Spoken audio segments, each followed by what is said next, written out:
Breaking news on KCAL News on CBS Los Angeles. A CHP pursuit on the 91 freeway near Anaheim. KCAL is overhead live right now. They are chasing a Tesla.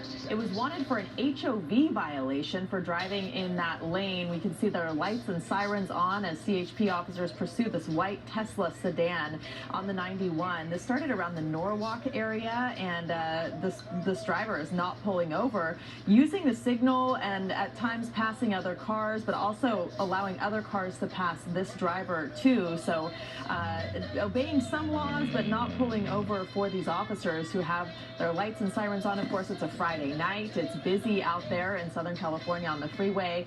He has now made his way almost into the northeast Anaheim area. Again, this is on the 91 eastbound.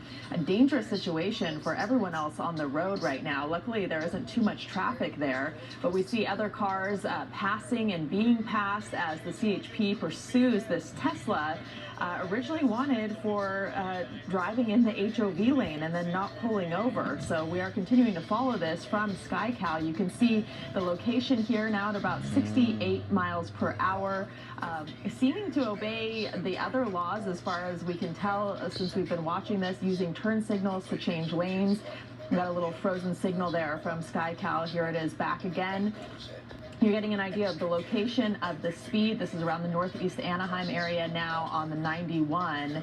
And you can see the other side of the freeway. Looks like it has a lot more traffic there as the freeway changes lanes. And you can see this diverging traffic through the underpass there, giving you an idea of where this is. And you get a wider scope, a wider view of this with all of those officers behind this car. Very dangerous situation for the people on the roads. Again, we don't know who is driving the vehicle, if this was a stolen vehicle, why the driver's not pulling over, if the driver's sober. There are so many questions still to be asked. We don't know if the driver is alone or if there are passengers in the car. And of course, law enforcement on heightened alert there because not knowing the mindset of this driver. So we will continue to follow this as we get to other news this evening. And we have more breaking news tonight. Crews are rescuing a person who was trapped in a bad crash in San Pedro. 2 people were hurt when a car flipped over on West 19th Street. Both victims are in the hospital, one of them in critical condition, the other in fair condition.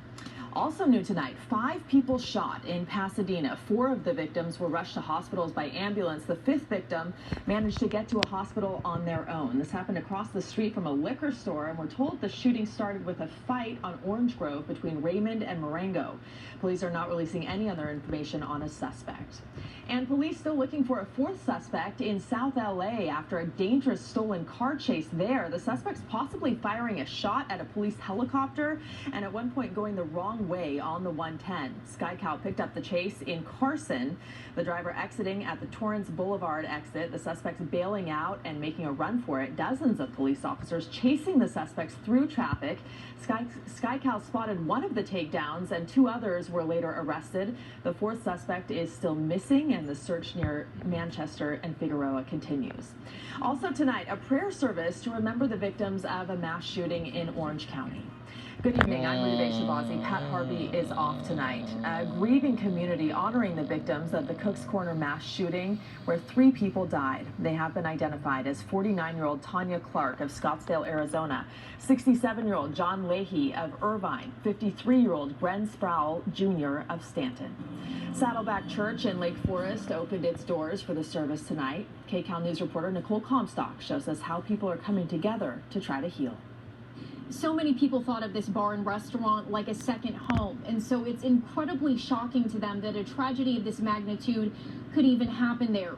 Many of the people who came out to this prayer vigil are still in disbelief.